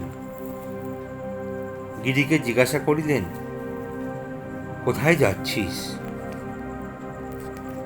গিরি কহিল, শশীদাদার বাড়ি। হরকুমার ধমক দিয়া কহিলেন, শশীদাদার বাড়ি যেতে হবে না, ঘরে যা। এই বলিয়া আসন্ন শ্বশুর গৃহবাস বয়স্প্রাপ্ত কন্যার লজ্জার অভাব সম্বন্ধে বিস্তর তিরস্কার করিলেন। সেদিন হইতে তাহার বাহিরে আসা বন্ধ হইয়াছে। এবার আর তাহার অভিমান ভঙ্গ করিবার অবসর জুটিল না। আমসত্ত্ব, কিয়াখয়ের এবং জারক নেবু ভাণ্ডারে যথাক্ষণে ফিরিয়া গেল। বৃষ্টি পড়িতে লাগিল, বকুল ফুল ঝরিতে লাগিল, গাছ ভরিয়া পেয়ারা পাকিয়া উঠিল এবং শাখান্বিত পক্ষী চক্ষত সুপক্ক কালো জামে তরুতল প্রতিদিন সমাচ্ছন্ন হইয়া লাগিল। হায়, সেই ছিন্ন পায় চারুপাটখানিরও আর নাই। গ্রামে গিরিবালার বিবাহে যেদিন সানাই বাজিতেছিল, সেদিন অনিমন্ত্রিত শশীভূষণ নৌকা করিয়া কলিকাতা অভিমুখে চলিতেছিলেন। মোকদ্দমা উঠায় লয়া অবধি হরকুমার শশীকে বিষচক্ষে দেখিতেন, কারণ তিনি মনে মনে স্থির করিয়াছিলেন শশী তাহাকে নিশ্চয় ঘৃণা করিতেছে। শশীর মুখে চোখে ব্যবহারে তিনি তাহার সহস্র কাল্পনিক নিদর্শন দেখিতে লাগিলেন। গ্রামের সকল লোকই তাহার অপমান বৃত্তান্ত ক্রমশ বিস্মৃত হইতেছে। কেবল শশীভূষণ একাকী সেই দুঃখিত স্মৃতি জাগায় রাখিয়াছে মনে করিয়া তিনি তাহাকে দুই চক্ষে দেখিতে পারিতেন না। তাহার সহিত সাক্ষাৎ হইবা মাত্র তাহার অন্তঃকরণের মধ্যে একটুখানি সর্লজ্জ সংকোচ এবং সেই সঙ্গে প্রবল আক্রোশের সঞ্চার হইত। শশীকে গামছাড়া করিতে হইবে বলিয়া হরকুমার প্রতিজ্ঞা করিয়া বসিলেন। শশীভূষণের মতো লোককে গামছাড়া করা কাজটা তেমন দুরূহ নহে। নায়েব মহাশয়ের অভিপ্রায় অনতিবিলম্বে সফল হইল। একদিন সকালবেলা পুস্তকের বোঝা এবং গুটি 2-4 টিনের বাক্স সঙ্গে লইয়া শশী নৌকায় চলিলেন। গ্রামের সহিত তাহার যে একটি সুখের বন্ধন ছিল, সেও আজ সমারোহ সহকারে ছিন্ন হইতেছে। সুকোমল বন্ধনটি যে কত দৃঢ়ভাবে তাহার হৃদয়কে বেষ্টন করিয়া ধরিয়াছিল তাহা তিনি পূর্বে সম্পূর্ণরূপে জানিতে পারেন নাই। আজ যখন নৌকা ছাড়িয়া দিল, গ্রামের বৃক্ষচূড়াগুলো অস্পষ্ট, উৎসবের বাদ্যধ্বনি ক্ষীণতর হইয়া আসিল, তখন সহসা অশ্রুবাষ্পে হৃদয় ক্ষিত হইয়া উঠিয়া তাহার কণ্ঠ রোধ করিয়া ধরিল। রক্তশ্বাস বেগে কপালের শিরাগুলো টনটন করিতে লাগিল এবং জগৎ সংসারের সমস্ত দৃশ্য ছায়া নির্মিত মায়া মরীচিকার মতো অত্যন্ত অস্পষ্ট প্রতিভাত হইল। প্রতিকূল বাতাস অতিশয় বেগে বহিতেছিল, সেই জন্য স্রোত অনুকূল হইলেও নৌকা ধীরে ধীরে অগ্রসর হইতেছিল। এমন সময় নদীর মধ্যে একটা কাণ্ড ঘটিল, যাহাতে শশীভূষণের যাত্রার ব্যাঘাত করিয়া দিল। স্টেশনঘাট হইতে সদর মহকুমা পর্যন্ত নূতন স্টিমার লাইন সম্প্রতি খুলিয়াছে। সেই স্টিমারটি সশব্দে পক্ষ সঞ্চালন করিয়া ঢেউ তুলিয়া উজান আসিতেছিল। জাহাজের নতুন লাইনের অল্পবয়স্ক ম্যানেজার সাহেব এবং অল্প সংখ্যক যাত্রী ছিল। যাত্রীদের মধ্যে শশীভূষণের গ্রাম হইতে কেহ কেহ উঠিয়াছিল। একটি মহাজনের নৌকা কিছু দূর হইতে এই স্টিমারের সহিত পাল্লা দিয়া আসিতে চেষ্টা করিতেছিল, আবার মাঝে মাঝে ধরি করিতেছিল, আবার মাঝে মাঝে পশ্চাতে পড়িতেছিল। মাঝির ক্রমশ রোখ চাপিয়া গেল। সে প্রথম পালের উপর দ্বিতীয় পাল এবং দ্বিতীয় পালের উপর ক্ষুদ্র তৃতীয় পালটা পর্যন্ত তুলিয়া দিল। বাতাসের বেগে সুদীর্ঘ মাস্তুল সম্মুখে আনত হইয়া পড়িল এবং বিদীর্ণ তরঙ্গরাশি অট্টকলস্বরে নৌকা দুই পার্শ্বে উন্মত্তভাবে নৃত্য করিতে লাগিল। নৌকা তখন ছিন্ন বলগা অশ্বের ন্যায় ছুটিয়া চলিল। এক স্থানে স্টিমারের পথ কিঞ্চিৎ বাঁকা ছিল, সেইখানে সংক্ষিপ্ততর পথ অবলম্বন করিয়া নৌকা স্টিমারকে ছাড়িয়া গেল। ম্যানেজার সাহেব আগ্রহের ভরে রেলের উপর ঝুঁকিয়া নৌকার এই প্রতিযোগিতা দেখিতেছিল। যখন নৌকা তাহার পূর্ণতম বেগ প্রাপ্ত হইয়াছে এবং স্টিমারকে হাত দুয়েক ছাড়াইয়া গিয়েছে, এমন সময় সাহেব হঠাৎ একটা বন্দুক তুলিয়া স্ফীত পাল লক্ষ্য করিয়া আওয়াজ করিয়া দিল। এক মুহূর্তে পাল ফাটিয়া গেল, নৌকা ডুবিয়া গেল। স্টিমার নদীর বাঁকের অন্তরালে অদৃশ্য হইয়া গেল। ম্যানেজার কেন যে এমন করিল তাহা বলা কঠিন। ইংরেজ নন্দনের মনের ভাব আমরা বাঙালি হইয়া ঠিক বুঝিতে পারি না। হয়তো দিশি পালের প্রতিযোগিতা সে সহ্য করিতে পারে নাই, হয়তো একটা স্ফীত বিস্তীর্ণ পদার্থ বন্ধুদের গুলির দ্বারা চক্ষের পলকে বিদীর্ণ করিয়া একটা হিংস্র প্রলোভন আছে, হয়তো এই গর্বিত নৌকার বর্ষখণ্ডের মধ্যে গুটি কয়েক ফুটো করিয়া নিমেষের মধ্যে ইহার নৌকালীলা সমাপ্ত করিয়া দেবার মধ্যে একটা প্রবল পৈশাচিক হাস্যরস আছে। নিশ্চয় জানি না, কিন্তু ইহা নিশ্চয় ইংরেজের মনের ভেতরে একটুখানি বিশ্বাস ছিল যে এই রসিকতাটুকু করার দরুন যে কোনরূপ শাস্তিক দায়ী নয়, এবং ধারণা ছিল জাহাজের নৌকা গেল এবং সম্ভবত পাংসংশয় তারা মানুষের মধ্যেই গণ্য হইতে পারে না। সাহেব যখন বন্দুক তুলিয়া গুলি করিল এবং নৌকা ডুবিয়া গেল, তখন শশীভূষণের ঘটনাস্থলে নিকটবর্তী হইয়াছে। শেষস্থ ব্যাপারটি শশীভূষণ প্রত্যক্ষ দেখিতে পারিলেন। তাড়াতাড়ি নৌকা লইয়া গিয়া মাঝি এবং মাল্লাদিগকে উদ্ধার করিলেন। কেবল এক ব্যক্তি ভেতরে বসিয়া রন্ধনের জন্য মশলা পিটিতেছিল, তাহাকে আর দেখা গেল না। বর্ষার নদী খরবেগে বহিয়া চলিল। শশিভূষণের হৃৎপিণ্ডের মধ্যে উত্তপ্ত রক্ত ফুটিতে লাগিল। আইন অত্যন্ত মন্দগতি। সে একটা বৃহৎ জটিল লৌহযন্ত্রের মতো। তৈল করিয়া সে প্রমাণ গ্রহণ করে এবং নির্বিকারভাবে সে শাস্তি বিভাগ করিয়া দেয়। তাহার মধ্যে মানব হৃদয়ের উত্তাপ নাই। কিন্তু ক্ষুধার সহিত ভোজন, ইচ্ছার সহিত উপভোগ এবং রোষের সহিত শাস্তিকে বিচ্ছিন্ন করিয়া দেওয়া শশিভূষণের নিকট সমান অস্বাভাবিক বলিয়া বোধ হইল। অনেক অপরাধ আছে যাহা প্রত্যক্ষ করিবা মাত্র তৎক্ষণাৎ নিজ হস্তে তার শাস্তি বিধান না করিলে অন্তর্যামী বিধাতা পুরুষ যেন অন্তরের মধ্যে থাকিয়া প্রত্যক্ষকারীতে দগ্ধ করিয়া থাকেন। তখন আইনের কথা স্মরণ করিয়া সান্ত্বনা লাভ করিয়ে হৃদয় লজ্জা বোধ করে।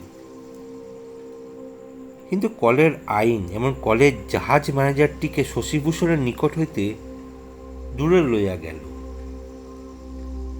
তাহাতে জগতের আর কি উপকার হইয়াছিল বলিতে পারি না, কিন্তু সে যাত্রায় নিঃসন্দেহ শশিভূষণের ভারতবর্ষীয় স্পৃহা রক্ষা পাইয়াছিল। মাঝিমাল্লা যাহারা বাঁচিল তাহাদিগকে লইয়া শশী গ্রামে ফিরিয়া আসিলেন। নৌকায় পাট বোঝাই ছিল, সেই পাট উদ্ধারের জন্য লোক নিযুক্ত করিয়া দিলেন। মাঝিকে ম্যানেজারের বিরুদ্ধে পুলিশে দরখাস্ত দিতে অনুরোধ করিলেন। মাঝি কিছুতেই সম্মত হয় না। সে বলিল, নৌকা তো মজিয়াছে, এখন নিজেকে মজাইতে পারিব না। প্রথমত পুলিশকে দর্শন দিতে হইবে, তাহার পর কাজকর্ম আহার নিন্দা ত্যাগ করিয়া আদালতে ঘুরিতে হইবে, তাহার পর সাহেবের নামে নালিশ করিয়া কি বিপাকে পড়িতে হইবে ও কি ফললাভ হইবে তাহা ভগবান জানেন। অবশেষে সে যখন জানিল শশিভূষণ নিজে উকিল, আদালত খরচা তিনিই বহন করিবেন এবং মোকদ্দমার ভবিষ্যতে খেসারত পাইবার সম্পূর্ণ সম্ভাবনা আছে, তখন রাজি হইল। কিন্তু শশিভূষণের গ্রামের লোক যাহারা স্টিমারে উপস্থিত ছিল তাহারা কিছুতেই সাক্ষ্য দিতে চাহিল না। তাহারা শশিভূষণকে কহিল, মহাশয়, আমরা কিছুই দেখি নাই। আমরা জাহাজের পশ্চাৎভাগে ছিলাম। কলের ঘটঘট এবং জলের কলকল শব্দে সেখান হইতে বন্দুকের আওয়াজ শুনিবারও কোনো সম্ভাবনা ছিল না। দেশের লোককে আন্তরিক ধিক্কার দিয়া শশিভূষণ ম্যাজিস্ট্রেটের নিকট মোকদ্দমা চালাইলেন। সাক্ষীর কোনো আবশ্যক হইল না। ম্যানেজার স্বীকার করিল যে সে বন্দুক ছুড়িয়াছিল। কহিল, আকাশে এক ঝাঁক বক উড়িতেছিল, তাহাদেরই প্রতি লক্ষ্য করিয়া হইয়াছিল। স্টিমার তখন পূর্ণ বেগে চলিতেছিল এবং সেই মুহূর্তে নদীর বাঁকের অন্তরালে প্রবেশ করিয়াছিল। সুতরাং সে জানিতেও পারে নাই কাক মরিল কি বক মরিল কি নৌকাটা ডুবিল। অন্তরিক্ষে এবং পৃথিবীকে এক শিকারের জিনিস আছে, যে কোনো বুদ্ধিমান ব্যক্তি ইচ্ছাপূর্বক ডার্টি র্যাগ অর্থাৎ মলিন বস্ত্রখণ্ডের উপর সিকি পয়সা দামেরও ছিটাগুলো অপব্যয় করিতে পারে না। বেকসুর খালাস পাইয়া ম্যানেজার সাহেব চুরুট ফুকিতে ফুকিতে ক্লাবে ফুইসত খেলিতে গেল। যে লোকটা নৌকার মধ্যে মশলা পিতিতে ছিল, 9 মাইল তফাতে তার মৃতদেহ ডাঙায় আসিয়া লাগিল এবং শশিভূষণ চিত্তদাহ লইয়া আপন গ্রামে ফিরিয়া আসিলেন। যেদিন ফিরিয়া আসিলেন সেদিন নৌকা সাজাইয়া গিরিবালাকে শ্বশুরবাড়ি লইয়া যাইতেছে। যদিও তাহাকে কেউ ডাকে নাই, তথাপি শশীভূষণ ধীরে ধীরে নদীর তীরে আসিয়া উপস্থিত হইলেন। ঘাটে লোকের ভিড় ছিল। সেখানে না গিয়া কিছু দূরে অগ্রসর হইয়া দাঁড়াইলেন। নৌকা ঘাট ছাড়িয়া যখন তার সম্মুখ দিয়ে চলিয়া গেল, তখন চকিতের মতো একবার দেখিতে পাইলেন মাথায় ঘোমটা টানিয়া নববধূ নতশিরে বসিয়া আছে। অনেকদিন হইতে গিরিবালার আশা ছিল যে গ্রাম ত্যাগ করিয়া যাইবার পূর্বে কোনো মতে একবার শশীভূষণের সহিত সাক্ষাৎ হইবে, কিন্তু আজ সে জানিতেও পারিল না যে তাহার গুরু অনতি দূরে তীরে দাঁড়াইয়া আছেন। একবার সে মুখ তুলিয়াও দেখিল না, কেবল নিঃশব্দ রোদনে তাহার দুই কপল বাহিয়া অশ্রুজল ঝরিয়া পড়িতে লাগিল। নৌকা ক্রমশ দূরে চলিয়া অদৃশ্য হইয়া গেল। জলের উপর প্রভাতের রৌদ্র ঝিকঝিক করিতে লাগিল। নিকটের আর্মশাখা একটা পাপিয়া উচ্ছ্বসিত কণ্ঠে মুহুর্মুহু গান গাইয়া মনের আবেগ কিছুতেই নিঃশেষ করিতে পারিল না। খেয়া নৌকা লোক বোঝাই লইয়া পারাপার হইতে লাগিল। মেয়েরা ঘাটে জল লইতে আসিয়া উচ্চ কলস্তরে গিরির শ্বশুরালয় যাত্রার আলোচনা তুলিল। শশীভূষণ চশমা খুলিয়া চোখ মুছিয়া সেই পথের ধারে সেই গোড়াদের মধ্যে সেই ক্ষুদ্র গিয়ে গিয়ে প্রবেশ করিলেন। হঠাৎ একবার মনে হইল যেন গিরিবালার কণ্ঠ শুনিতে পাইলেন। শশী দাদা, কোথায় রে, কোথায়? কোথাও না, সে গৃহে না, সে পথে না, সে গ্রামে না। তাহার অশ্রু জলাভিষিক্ত অন্তরের মাঝখানিতে। শশীভূষণ পুনরায় জিনিসপত্র বাঁধিয়া কলিকাতা অভিমুখে যাত্রা করিলেন। কলিকাতায় কোনো কাজ নাই, সেখানে যাবার কোনো বিশেষ উদ্দেশ্য নাই। সেজন্য রেলপথে না গিয়া বরাবর নদীর পথে যাইয়া স্থির করিলেন। তখন পূর্ণ বর্ষায় বাংলাদেশের চারিদিকে ছোট ছোট আঁকাবাঁকা সহস্র জলময় জাল বিস্তীর্ণ হইয়া পড়িয়াছে। সরস শ্যামল বঙ্গভূমির শিরা উপশিরায় পরিপূর্ণ হইয়া তরুলতা তৃণগুল্ম ঝোপঝাড় ধান পাট ইক্ষুতে 10 দিকে উন্মত্ত যৌবনের প্রাচুর্য যেন একেবারে উদ্দাম উচ্ছৃঙ্খল হইয়া উঠিয়াছে। শশীভূষণের নৌকা সেই সময় সংকীর্ণ বক্র জলস্রোতের মধ্যে দিয়ে চলিতে লাগিল। জল তখন তীরের সহিত সমতল হইয়া গিয়াছে। কাশবন, সরবন এবং স্থানে স্থানে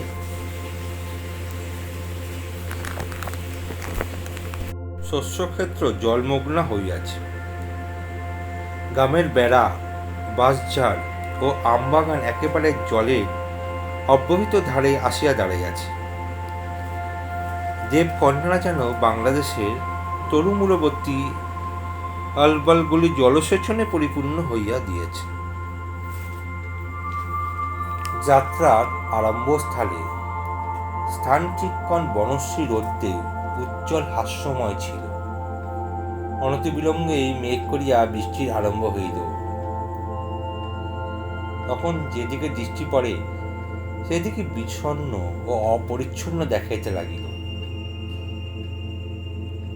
বন্যার সময় গরুগুলো যেমন জলবেষ্টিতে মলিন পলকিল সংকীর্ণ গোষ্ঠল প্রাঙ্গণের মধ্যে ভিড় করিয়া করুণ নেত্রে সহিষ্ণুভাবে দাঁড়াইয়া শ্রাবণের ধারাবর্ষণে ভিজিতে থাকে, বাংলাদেশ আপনার কদ্দম পিচ্ছিল ঘনসিক্ত রুদ্ধ জঙ্গলের মধ্যে মুখ ও বিচ্ছন্ন মুখে সেইরূপ পীড়িতভাবে অবিশ্রাম ভিজিতে লাগিল। চাষিরা টোকা মাথায় দিয়া বাহির হইয়াছে। স্ত্রী লোকেরা ভিজিতে ভিজিতে বাদলার শীতল বায়ুতে সংকুচিত হইয়া কুটির হইতে কুটিরান্তরে গৃহকাজে যাতায়াত করিতেছে। পিছল ঘাটে অত্যন্ত সাবধানে পা ফেলিয়া সিদ্ধ বস্ত্রে জল তুলিতেছে এবং গৃহস্থ পুরুষেরা দাওয়ায় বসিয়া তামাক খাইতেছে। নিতান্ত কাজের দায় থাকিলে কোমরের চাদর জড়াইয়া জুতা হস্তে ছাতি মাথায় বাহির হইতেছে। অবলা রমণীর মস্তকে ছাতি সে রৌদ্র দগ্ধ বর্ষাপ্লাবিত বঙ্গদেশের সনাতন পবিত্র প্রথার মধ্যে নাই।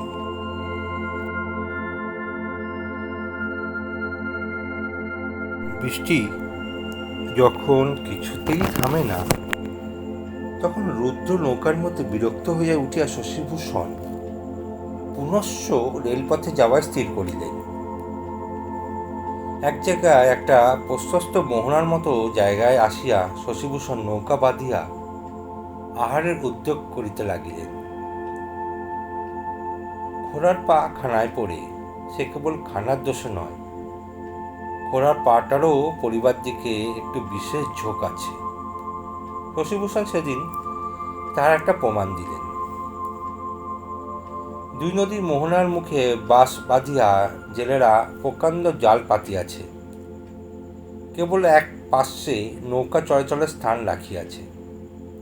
বহুকাল হইতে তাহারা এই কার্য করিয়া থাকে এবং সেই জন্য খাজনাও দেয়। দুর্ভাগ্যক্রমে ও বৎসর এই পথে হঠাৎ জেলার পুলিশ সুপারিনটেন্ডেন্ট বাহাদুরের শুভাগমন হইয়াছে। তার বোট আসিতে দেখিয়া জেলেরা পূর্ব হইতে পার্শ্ববর্তী পথ নির্দেশ করিয়া উচ্চস্বরে সাবধান করিয়া দিল।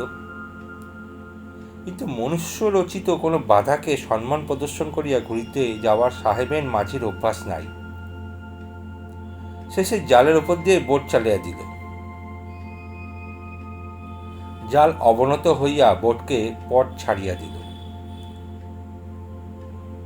কিন্তু তার হাল বাঁধিয়া গেল।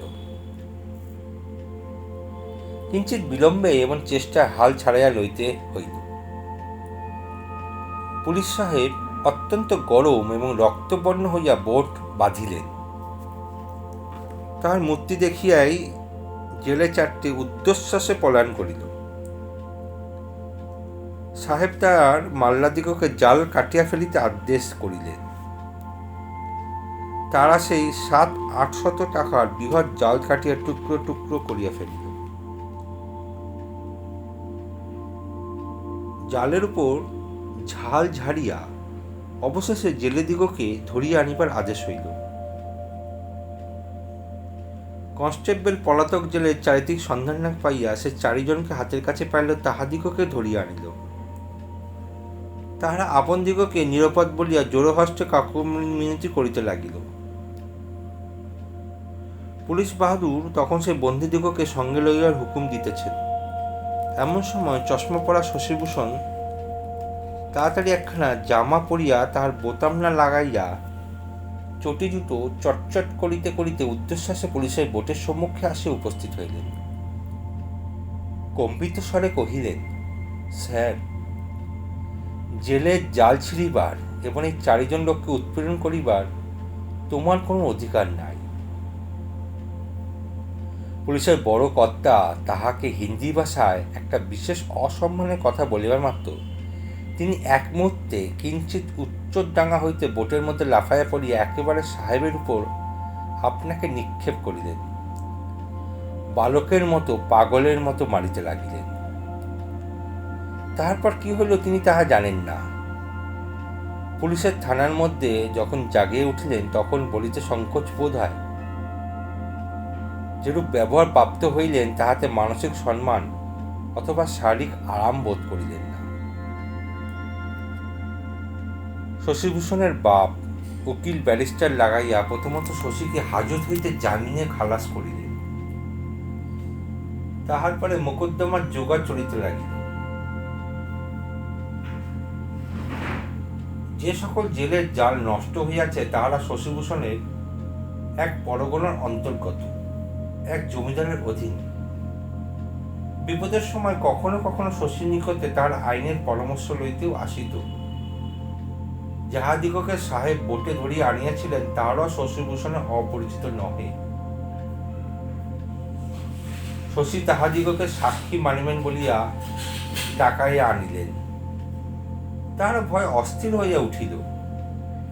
স্ত্রী পুত্র পরিবার লইয়া যাহাদিগকে সংসার যাত্রা নির্ভর করিতে হয়, পুলিশের সহিত বিবাদ করিলে তাহারা কোথায় গিয়া নিশ্চিত পাইবে? একটার অধিক প্রাণ কাহার শরীরে আছে। যাহা লোকসান হইছে তাহা তো হইয়াছে, এখন আবার সাক্ষীর সপিনা ধরাইয়া এ কি মুশকিল। সকলে বলিল, ঠাকুর, তুমি তো আমাদিগকে বিষম ফ্যাসাদে ফেলিলে। বিস্তর বলা কহার পর তাহারা সত্য কথা বলিতে স্বীকার করিল। ইতিমধ্যে হরকুমার যেদিন বেঞ্চে কর্মক্ষ লক্ষ্যে জেলার সাহেবদিগকে সালাম করিতে গেলেন, পুলিশ সাহেব হাসিয়া কহিলেন, নায়েব বাবু, শুনিতেছি তোমার প্রজারা পুলিশের বিরুদ্ধে মিথ্যা সাক্ষ্য দিতে প্রস্তুত হইয়াছে। নায়েব সকচিত হইয়া কহিলেন, হা, এও কি কখনো সম্ভব হয়? অপবিত্র জন্তুজাত পুত্রদিগের অস্তিত্বে এত ক্ষমতা?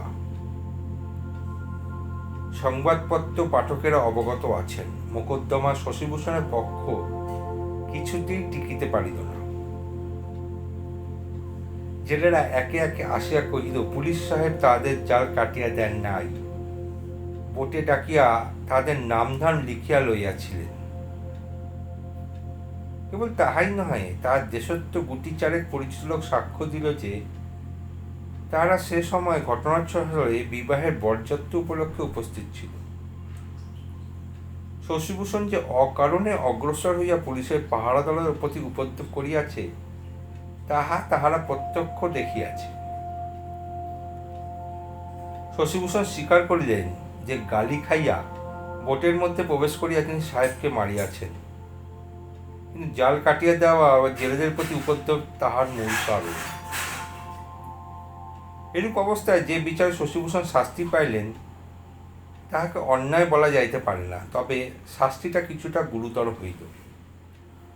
3-4টা অভিযোগ, আঘাত, অনধিকার প্রবেশ, পুলিশের কর্তব্যে ব্যাঘাত ইত্যাদি সবকটাই তার বিরুদ্ধে পুরো প্রমাণ হইল।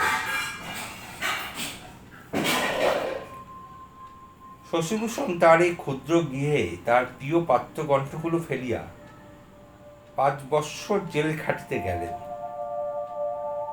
তাহার বাপ আপিল করিতে উদ্যত হইলে শশীভূষণ বারংবার নিষেধ করিলেন, কহিলেন, জেল ভালো, লোহার বেড়ি মিথ্যা কথা বলে না, কিন্তু জেলের বাহিরের যে স্বাধীনতা আছে সে আমাদিগকে প্রতারণা করিয়া বিপদে ফেলে।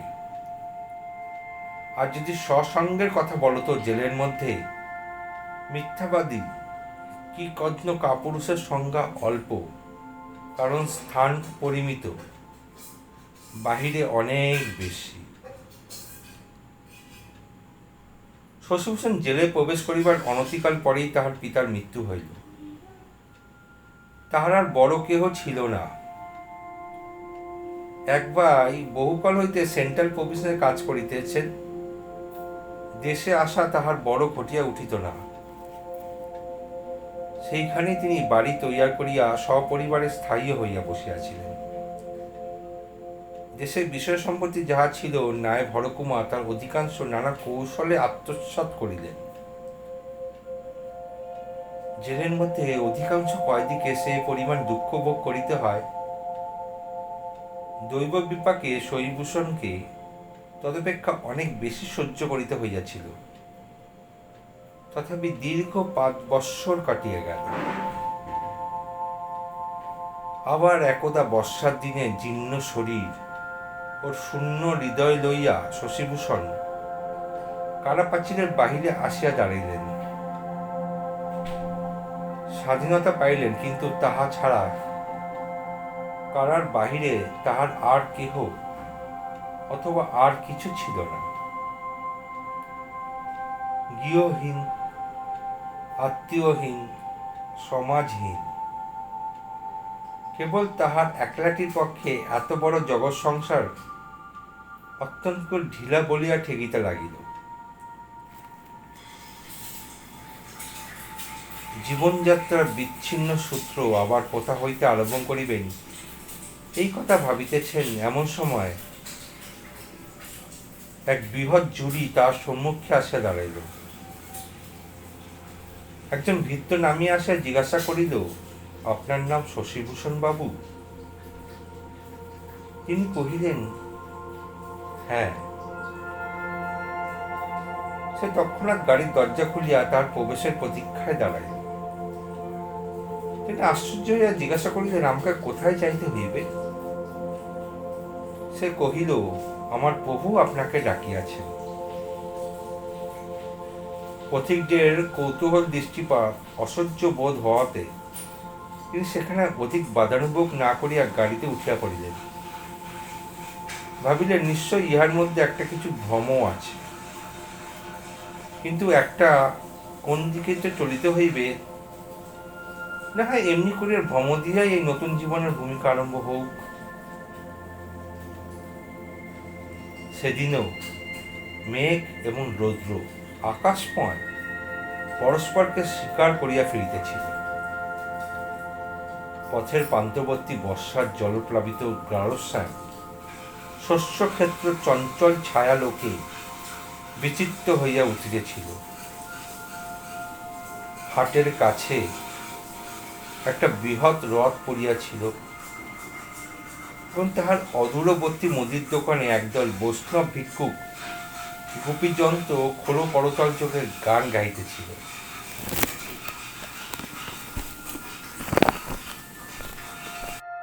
এসো এসো ফিরে এসো, নাথ হে ফিরে এসো, আমার ক্ষুদিত ভূষিত তাপিত চিত বধূ হে ফিরে এসো। গাড়ি অগ্রসর হইয়া চলিল। গানের পদক্রমে দূর হইতে দূরতর হইয়া কানে প্রবেশ করিতে লাগিল। ওগো নিষ্ঠুর ফিরে এসো হে, আমার করুণ কোমল এসো, ওগো সজল দগ্নিশ্চিতকান্ত সুন্দর ফিরে এসো।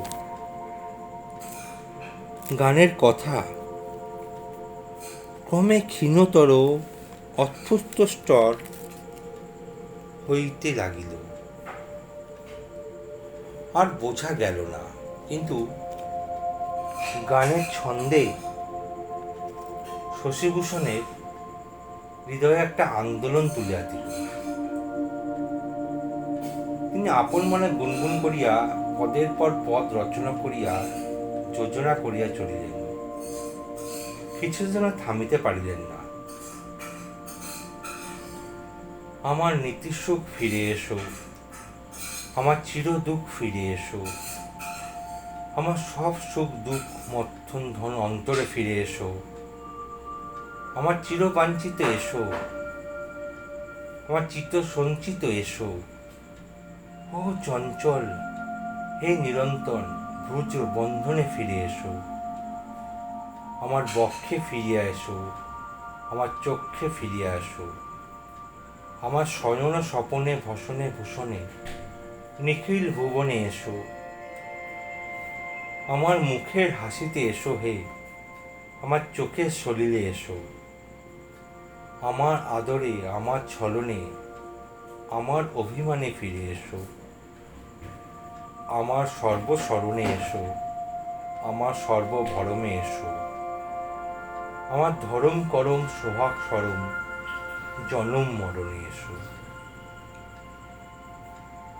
গাড়ি যখন একটি প্রাচীর বেষ্টিত উদ্যানের মধ্যে প্রবেশ করিয়া একটি দ্বিতল অট্টালিকার সম্মুখে থামিল, তখন শশীভূষণের গান থামিল। তিনি কোনো প্রশ্ন না করিয়া ভৃত্যের নির্দেশক্রমে বাড়ির মধ্যে প্রবেশ করিলেন। যে ঘরে আসিয়া বসিলেন সে ঘরের চারিদিকেই বড় বড় কাচের আলমারিতে বিচিত্র বর্ণের বিচিত্র মলাটের সারি সারি বই সাজানো। সেই দৃশ্য দেখিবা মাত্র তার পুরাতন জীবন দ্বিতীয়বার কালামুক্ত হইয়া বাহির হইল।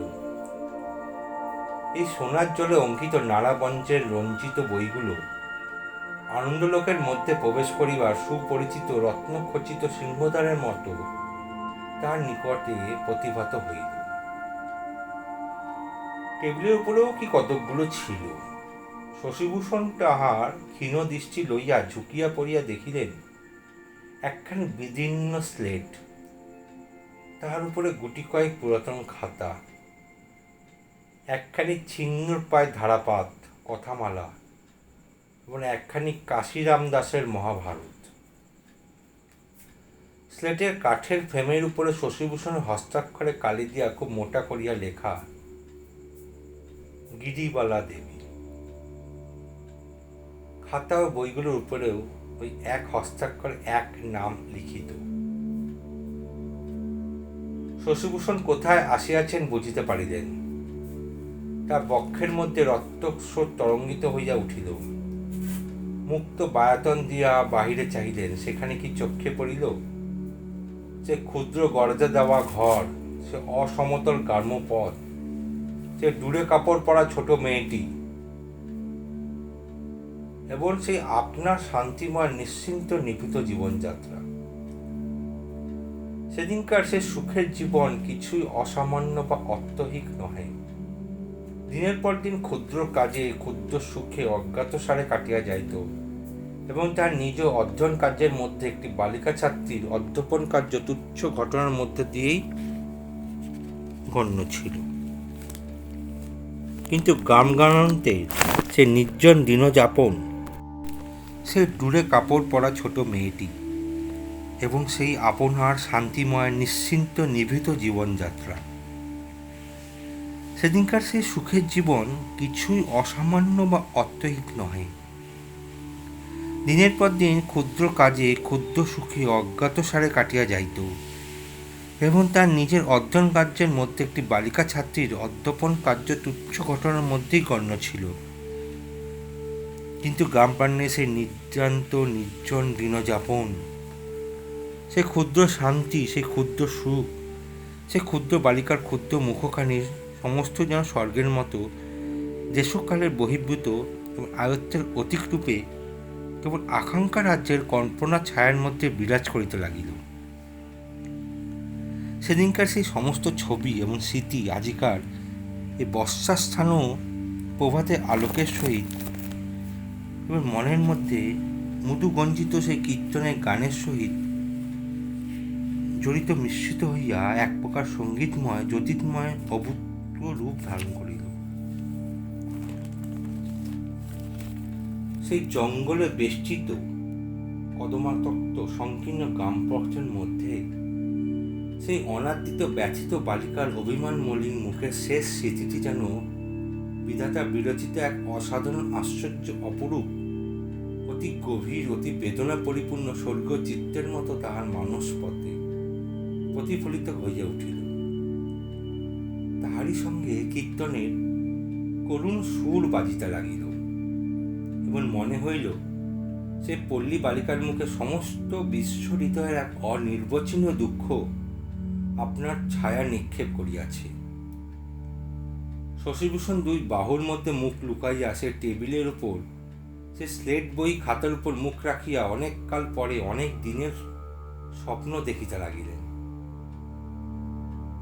অনেকক্ষণ পরে মধু শব্দে সকচিত হইয়া মুখ তুলিয়া দেখিলেন তার সম্মুখে রূপার থালায় ফল ফুল মিষ্টান্ন রাখিয়া গিরিবালা অদূরে দাঁড়াইয়া নীরবে অপেক্ষা করিতেছিল।